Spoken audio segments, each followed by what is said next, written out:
Em Efésios, no capítulo 4, no verso 13, a Bíblia diz: até que todos cheguemos à unidade da fé, do pleno conhecimento do Filho de Deus, ao estado de pessoa madura, à medida da estatura da plenitude de Cristo. Essa expressão aqui usada, ao estado, de pessoa madura, outras traduções dizem a perfeita varonilidade, que é a capacidade de ser varão, adulto, homem completo, por inteiro, todas elas, nos mostram algo que a palavra de Deus, a tradução brasileira, por exemplo, diz ao estado de homem feito. Todas elas nos mostram verdades que nós precisamos entender a respeito das práticas espirituais. A NVI, por exemplo, diz: cheguemos à maturidade. Cada uma delas está sinalizando algo que precisamos alcançar. Na aula anterior, nós falamos sobre o crescimento espiritual. E o propósito do crescimento espiritual é nos tirar do estágio de crianças para o estado de adulto, de alcançar a maturidade. Mas é importante que a gente reconheça, o que é de fato a maturidade, como ela se adquire, assim como também entender a sua importância. Então entendi a necessidade de um desdobramento, de uma segunda aula que estenda o assunto do crescimento espiritual, mas foque especificamente na maturidade. E para que a gente entenda isso, eu quero ler Gálatas, capítulo 4, e vou ler com vocês do verso 1 até o verso 7. Esse vai ser o ponto de partida da nossa reflexão, o trilho dessa nossa aula. Gálatas 4, de 1 a 7, diz: digo, porém, o seguinte: durante o tempo em que o herdeiro é menor de idade, em nada difere de um escravo, mesmo sendo senhor de tudo, mas está sob tutores e curadores até o tempo predeterminado pelo pai. Assim também nós, quando éramos menores, estávamos escravizados aos rudimentos do mundo. Mas quando chegou a plenitude do tempo, Deus enviou seu Filho, nascido de mulher, nascido sob a lei, para resgatar os que estavam sob a lei, a fim de que recebêssemos a adoção de filhos. E porque vocês são filhos, Deus enviou o Espírito de seu Filho ao nosso coração, e esse Espírito clama: Abba, Pai. Assim você já não é mais escravo, porém filho, e sendo filho, também herdeiro por Deus. Então Paulo começa falando de um filho que é herdeiro, e ele termina no verso 7, dizendo que nós somos filhos e também somos herdeiros. Agora, algo interessante, Paulo aborda algo que muitos comentaristas discutem, se era um costume, se era lei no Império Romano, Alguns dizem: mas isso poderia ser um costume que posteriormente se tornou lei, então dependendo da data da literatura, que não é específica, nós não vamos saber. Eu não quero nem entrar no mérito da discussão, se era um costume, se era lei. Paulo usa isso como algo que era conhecido e estabelece o ponto da alegoria para aplicação espiritual. A que Paulo se referia? Ele diz: durante o tempo, quando o herdeiro é menor de idade, ele, apesar de ser tecnicamente, legalmente falando, senhor de tudo, ele diz: em nada difere do escravo na casa. Por quê? Porque o pai vai deixá-lo debaixo de tutores, curadores, guardiões, administradores, ensinadores, até que chegue o tempo predeterminado pelo pai. Quando você estuda também os diversos materiais de comentários bíblicos, em alguns lugares do Império Romano, aos 16 anos era a idade que o pai estabelecia, outro aos 18, às vezes 20, dificilmente você vai encontrar um prazo menor que 16 e maior do que 26. Não havia um consenso sobre qual era a idade, por isso que ele diz: era o pai que predeterminava, talvez avaliando seu próprio filho, se tinha ou não maturidade, quanto tempo ele achava que teria. Então, legalmente era dono de tudo, sim, mas não teria acesso. Então, algo que eu quero tomar aqui naquilo que Paulo está dizendo, porque ele vai estabelecer isso como paralelo, porque no verso 3 ele diz: assim também nós. Então, do mesmo jeito que funcionava isso no Império Romano, ele vai dizer: assim também nós. Então, algo que nós precisamos destacar quando falamos de maturidade é que não basta apenas a gente ser filho e, na condição de filho, ser herdeiro. A pergunta é: quando poderemos usufruir da herança plena e completa? E a Bíblia está falando da necessidade de que haja maturidade para que essa herança possa ser desfrutada. Então, nós precisamos entender: a Bíblia diz que o justo é salvo pela fé, que sem fé é impossível agradar a Deus. Tiago 1, quando fala sobre oração, diz: peça, porém, com fé, não duvidando, que duvida não recebe nada. É evidente que a fé ocupa um papel central em toda a nossa relação com Deus. E, de forma alguma, estou tentando negar isso. Mas muitas vezes nós somos muito simplistas quando definimos como se fosse só a fé. Hebreus capítulo 6, né, vai nos informar lá, a partir do verso 12, que nós temos que nos tornar imitadores daqueles que pela fé e perseverança. Então a perseverança anda de mãos dadas com a fé. Fé e perseverança se tornam, né, aqueles que herdam as promessas. Então, eu preciso de fé para herdar as promessas? Com certeza, eu não recebo nada de Deus sem fé, mas só fé é suficiente para que eu entre na herança? Não, eu vou precisar de perseverança. Agora, esse é um texto que fala de um dos adicionais da fé, mas quando nós olhamos para outras porções das Escrituras, nós vamos ter outras declarações de que muitas vezes precisamos de algo mais além da fé. Então, por exemplo, em 1 de Pedro, no capítulo 1, no verso 5, ele diz: por causa disso, concentrando todos os seus esforços, acrescentem à fé que vocês têm a virtude. Então ele vai falar de um acréscimo à fé, que já está lá. A fé sempre é a base. E diz: a virtude, acrescente o conhecimento. Ao conhecimento, acrescente o domínio próprio. Ao domínio próprio, a perseverança. A perseverança, a piedade. A piedade, acrescente a fraternidade. A fraternidade, o amor. Né? Então, a Bíblia está falando de outras qualidades. Verso 8. Porque essas qualidades, não só a fé, mas as demais juntas, estando presentes e aumentando cada vez mais, farão com que vocês não sejam nem nativos, nem frutíferos no pleno conhecimento do nosso Senhor Jesus Cristo. Então, o apóstolo ainda vai dizer no verso 10, por isso, irmãos, procurem com empenho cada vez maior confirmar a vocação e eleição de vocês, porque fazendo assim vocês jamais tropeçarão. Dessa maneira, com tudo isso, acrescentando a fé com outras virtudes, né, se posicionando dessa maneira é que lhe será amplamente suprida a entrada no reino eterno de nosso Senhor e Salvador Jesus Cristo. Então, aqui em Gálatas, nós vemos que, além da fé, nós temos também como um elemento importante e que acompanha a fé, a maturidade. Né? Então, eu quero chamar a sua atenção para algo. Sem maturidade, nós não experimentaremos a plenitude daquilo que Deus nos disponibilizou. Então, ao olhar para esse texto, é claro isso. Né? Existe uma frase muito comum que você vai encontrar como advertência em medicamentos.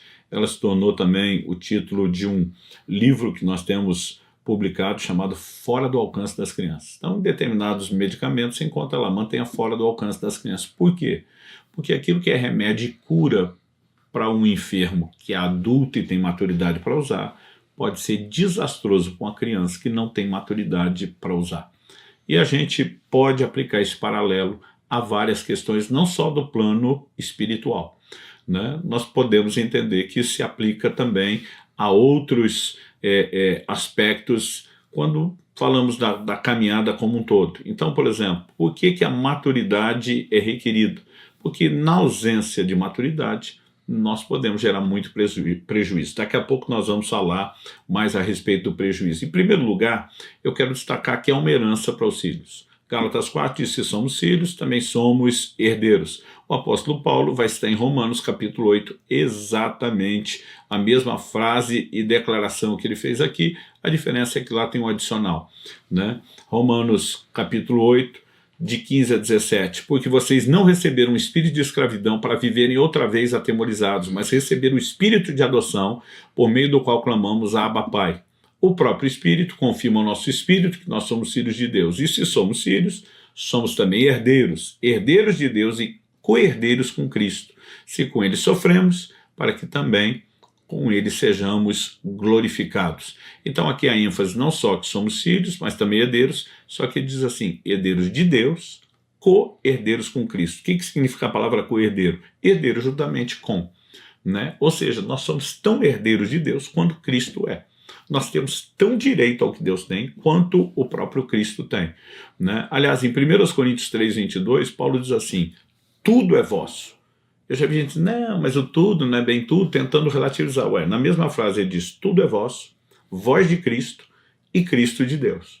Cristo é totalmente Deus, ou a gente vai relativizar isso? Não, é totalmente. Nós somos totalmente de Cristo, ou vamos relativizar isso? Se olharmos o direito de redenção que ele nos comprou, somos totalmente dele. Se for discutir talvez o nível de entrega de cada um, isso possa ser relativizado. Agora, quando a Bíblia diz que tudo é nosso, aí não é tudo de verdade, né? Todas as outras declarações do texto são literais, mas essa não. Nós precisamos entender que somos de fato herdeiros, né? Quando eu olho para a palavra de Deus, eu percebo algumas verdades que elas precisam de ênfase, e essa percepção da herança é uma delas. No Evangelho de Lucas, no capítulo 15, no verso 31, o pai do filho pródigo, falando com o irmão mais velho, não o pródigo, né? A Bíblia diz: então o pai respondeu, meu filho, você está sempre comigo, tudo o que eu tenho é seu. Por que o pai fala isso? Porque o menino se queixa, né? Ele diz: olha, faz tantos anos que eu sirvo ao Senhor, eu nunca transgredi um mandamento, e o Senhor nunca me deu um cabrito sequer, né, para que eu pudesse fazer uma festa com os meus amigos. Mas quando veio esse filho, que sumiu com os bens do Senhor, gastou tudo com as prostitutas, o Senhor manda matar o bezerro gordo, cevado para ele, né? O pai olha e diz: meu filho, tudo que é meu é teu. Você podia ter assado quantos cabritos você quisesse, todos os rebanhos são teus, né? E eu vi uma certa ocasião alguém usando essa figura para ensinar o seguinte: olha, tem muita gente, muito crente vivendo nesse mesmo modo de pensamento, né? É o crente que o pai deu tudo, que o Pai Celeste deu tudo para ele, ele não entende que tudo é dele e está resmungando que o Pai Celeste não deu um pouco do tudo que já é dele. E muitas vezes essa falta de consciência tem nos mantido aquém daquilo que Deus tem para nós, né? Há uma herança imediata e há também um aspecto da herança que é futura. Tem determinados aspectos que dependem da redenção final, do retorno de Cristo, da glorificação do corpo. Então, nós não vamos viver tudo agora. Mas em 1 João 3,2, a Bíblia diz: amados, agora somos filhos de Deus. E ainda não é manifesto o que havemos de ser. Sabemos quando ele se manifestar, seremos semelhantes a ele. João está dizendo: olha, agora somos filhos. O que vem depois, qual é o nível de atualização, de upgrade, nós ainda não sabemos. Mas somos filhos agora. Então, se a Bíblia está dizendo que é a herança dos filhos e que nós somos filhos agora, depois a gente nem sabe se vai estar na condição de filho, por que jogar toda herança para depois? Algo a mim à sua disposição agora. Em Mateus 15, 26, nós temos aquele caso de quando Jesus é procurado por uma mulher cananeia, outro evangelho chama ela de Sirofenice, né? E essa mulher vem pedindo libertação para sua filha, e Jesus diz para ela: não é lícito tomar o pão dos filhos e lançá-lo aos cachorrinhos, né? Jesus estava falando: eu fui enviado primeiro às ovelhas perdidas na casa de Israel, você não é descendente de Abraão, né? Existe uma ordem, a Bíblia diz que o evangelho é a salvação primeiro do judeu, depois do gentio, porque primeiro e depois Deus tinha uma aliança com Abraão e a sua linhagem terrena. Depois ele manifestaria o cumprimento das suas promessas por uma linhagem celestial, que não era direta, mas havia uma ordem no plano e no propósito de Deus. E naquele momento Jesus está dizendo: ainda não chegou a sua vez, né? Então ele está dizendo: o fato de você ter acesso à casa dos filhos de Abraão não faz de você parte da família, assim como o cachorrinho tem acesso, né, à casa, mas não é parte da família. Essa mulher na hora vira para Jesus e diz: é verdade, Senhor, mas os cachorrinhos comem das migalhas que caem da mesa. Em outras palavras, está dizendo: eu não estou tentando usurpar o direito dos filhos, mas convenhamos, eles não estão aproveitando tudo que o Senhor está dando. Quando ela fala isso, Jesus exclama na hora: mulher, grande é a sua fé, né? E seja feito de acordo com o seu pedido. A filha dela foi instantaneamente liberta. Agora, qual a surpresa de Jesus? Essa mulher entende que com as migalhas que está caindo da mesa, já dá para ter cura e libertação. A pergunta é: o que é que não está à minha, à sua disposição, quando entendemos o direito dos filhos, nos sentarmos à mesa para usufruir aquilo que é nosso? Há algo muito maior na vida cristã e espiritual do que a mediocridade que a maioria de nós estacionamos. Essa herança é maior, nós precisamos começar por aí. Mas a pergunta é: como é que se acessa a herança? Aí nós voltamos no tema da nossa aula, a maturidade que é requerida. Vimos em Gálatas 4 que o filho pode ser dono de tudo, mas tratado como escravo até o tempo predeterminado, uma idade certa, porque se ele herda as coisas sem maturidade, ele pode pôr tudo a perder. Essa é uma das lições que nós encontramos em Lucas 15, de 11 a 32, na parábola do filho pródigo. Alguém que tem um acesso rápido à herança, ainda não tem maturidade para usufruí-la e vai dissipar tudo vivendo em festa, né? Um dia uma pessoa comentou comigo, falou: pastor, eu li uma matéria que diz que mesmo nos países de primeiro mundo, 90 e tantos % das pessoas ganham prêmios milionários vão acabar com tudo em menos de 2 anos. Ele falou, a grande maioria já acaba no primeiro ano. E um percentual menor, ainda 2 anos. Mas pouca gente vai ter recurso depois disso. Ele olha para mim e fala, isso não é a prova de que o dinheiro é amaldiçoado? Eu falei, olha, eu não quero nem discutir a parte espiritual e evidentemente não somos favoráveis ao jogo, não estou fazendo apologia a isso. Mas falei para ele, uma outra matéria mostra que muitos filhos que herdam impérios bilionários de corporações construídas pelos seus pais vão acabar com tudo também. Isso não significa necessariamente amaldiçoado. Um ponto que nós temos em comum, né, em todas essas histórias no ensino bíblico é que quem entra naquele ponto de usufruir uma herança para a qual não tem estrutura e não foi preparado, pode botar tudo a perder. É por isso que Paulo diz em 1 Timóteo 3, 6 e 7 que aquele que almeja ser bispo não pode ser neófito, novo na fé, novo convertido, não tem estrutura, ainda não está pronto para isso, né? E segundo aos Coríntios 12, 7, o apóstolo diz assim, para que eu não ficasse orgulhoso com a grandeza das revelações, foi-me posto um espinho na carne, um mensageiro de Satanás para me esbofetear, a fim de que eu não me exalte. Paulo, esse gigante espiritual, estava dizendo que ele ainda corria o risco de ficar orgulhoso, se perder no meio do processo, por causa de grandes experiências. A pergunta a ser feita é, será que eu e você estamos acima disso, numa posição onde não corremos os mesmos riscos?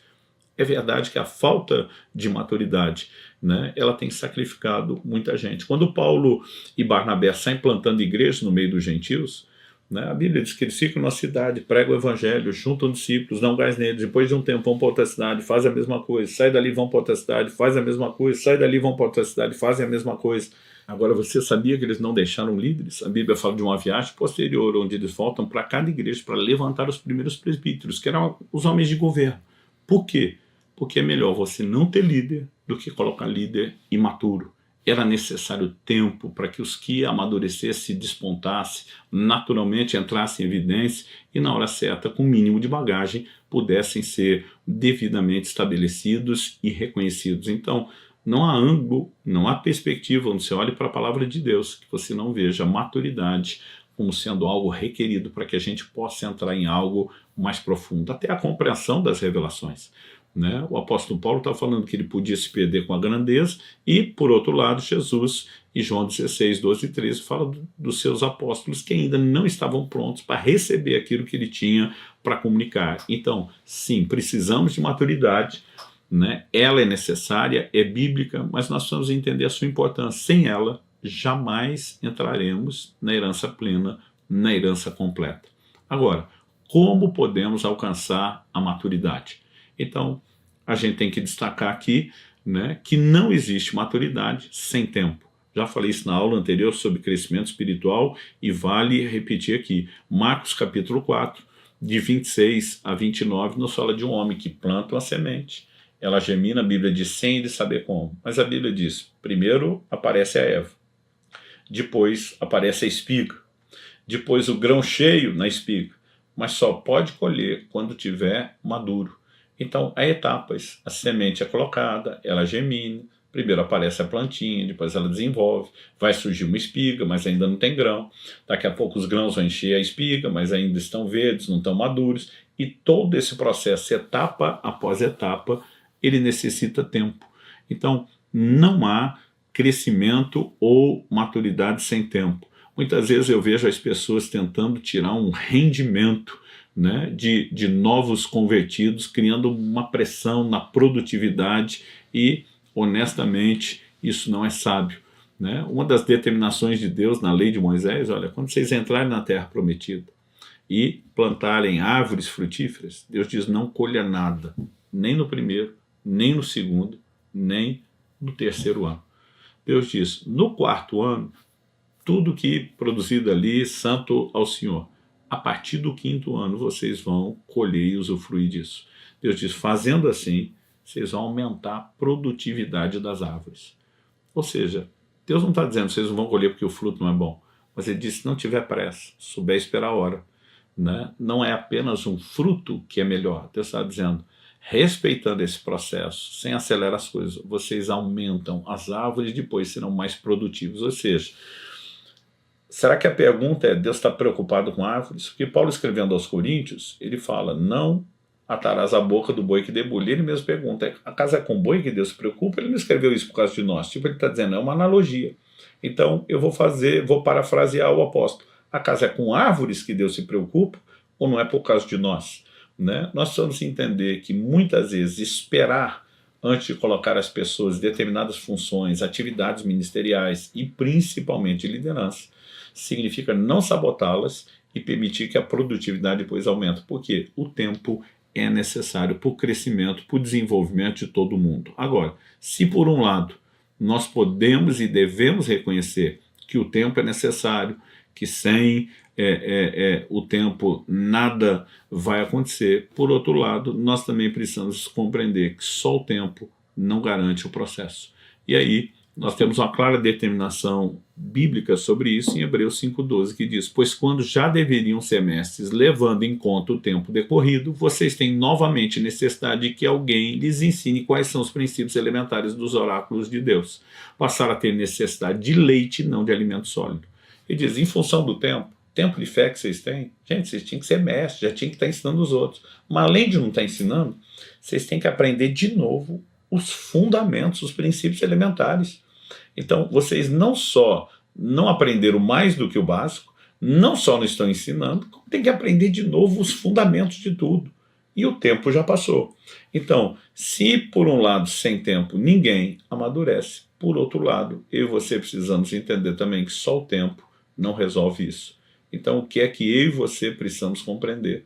Que Deus, além de usar o tempo, Ele também quer trabalhar com processos. Pastor, o que o senhor quer dizer com processos? Ok, vamos lá.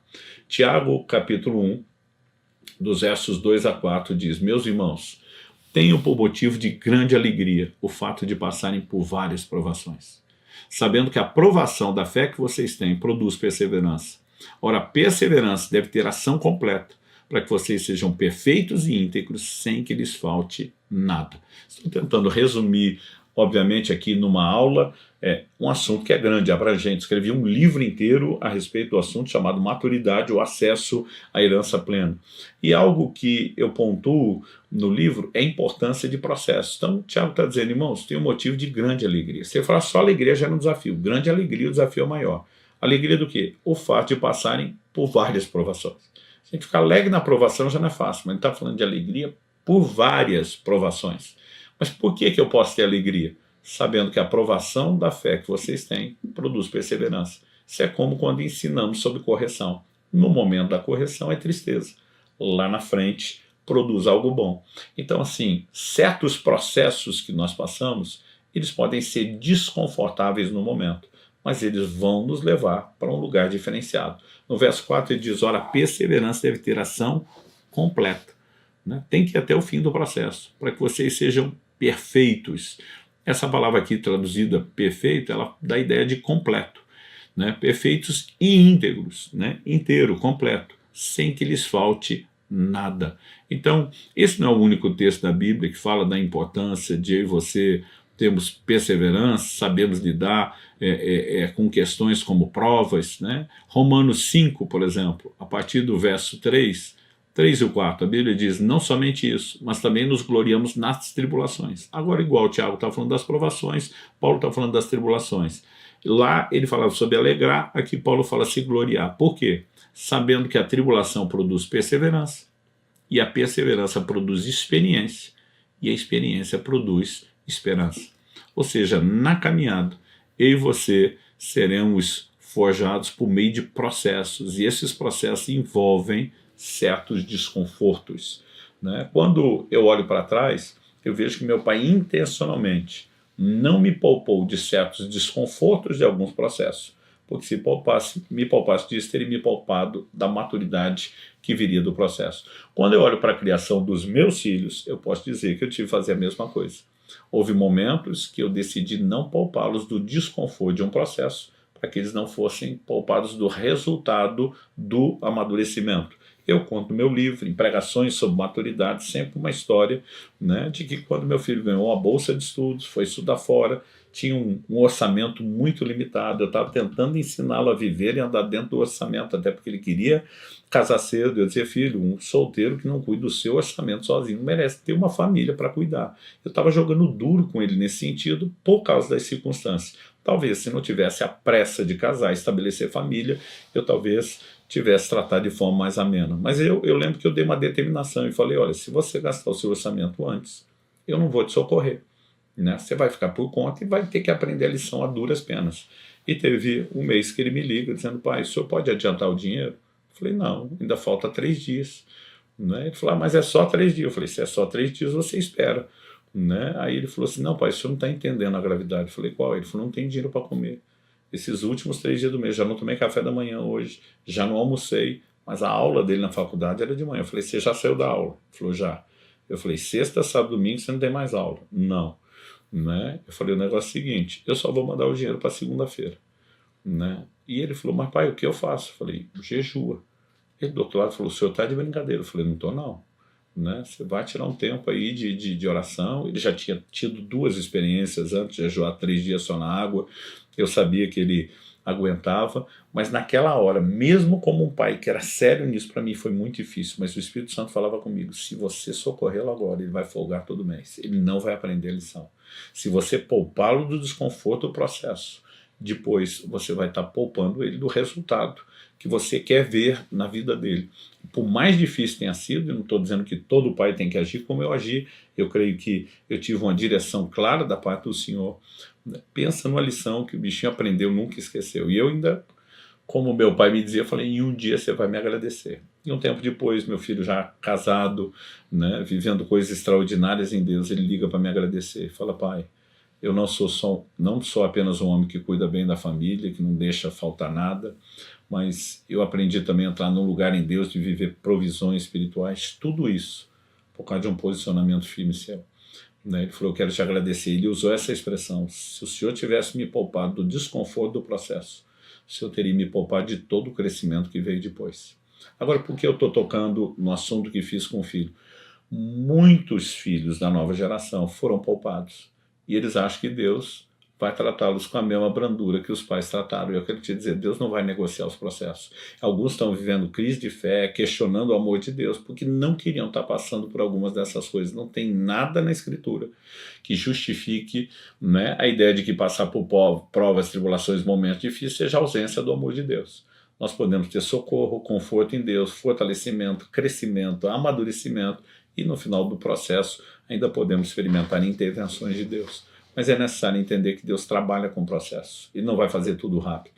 Né? Ele dá sonhos a José, mas José passa todo um processo, né, e uma trajetória que envolve dores, dificuldades, antes de chegar no lugar do plano de Deus. Deus traz palavras proféticas para Davi de que ele iria reinar. Não só isso não acontece depressa, como Davi vai passar por processos que envolvem dores, desafios, perseguições de Saul, tribulações. Você vai encontrar isso na vida de todo mundo. Né? Deus diz para Jacó, eu vou ser com você em todo esse tempo da sua caminhada, até que eu te traga aqui de volta. Jacó passou por processos, por dores, por adversidades, por provações. Né? Você não vai achar nada diferente disso nas Escrituras. Então não presuma que você seria a exceção. Né? Agora, o que nós podemos entender é que Jesus disse, a mulher, quando está grávida, quando chega a hora da luz, ela sente tristeza, ela fica pensando no processo que ela vai passar. Mas a Bíblia diz, depois que o filho nasceu, o que ela tem é alegria. Porque no final, a gente celebra muito mais o resultado do que lamenta o processo. Porque o resultado ele é bem mais duradouro do que o processo. Então que a gente entenda a importância que ele tem para a maturidade, que a gente entenda a importância que a maturidade tem no acesso à herança, e que a gente não negocie a maturidade, né, nem tampouco a sua busca, para que dessa forma a gente não se prive de poder usufruir de uma herança plena e completa. Acredite, o que Deus tem para você é maior do que o que você já experimentou, mas você não vai viver a plenitude, nem da herança no nível pessoal, nem do lugar ministerial que Deus tem para você, sem que haja maturidade. A maturidade, por sua vez, não virá sem tempo e nem sem os processos. A gente precisa da combinação desses elementos. Então, à medida que eles vêm, sujeite-se ao Senhor, permaneça aos pés da cruz, busque todo consolo, força no Senhor. Hebreus fala daqueles que, né, pela fé da fraqueza tiraram forças, persevere, porque você não apenas será crescido, mas vai entrar no lugar onde você vai dizer, valeu a pena todo o processo, toda a espera, valeu a pena o resultado.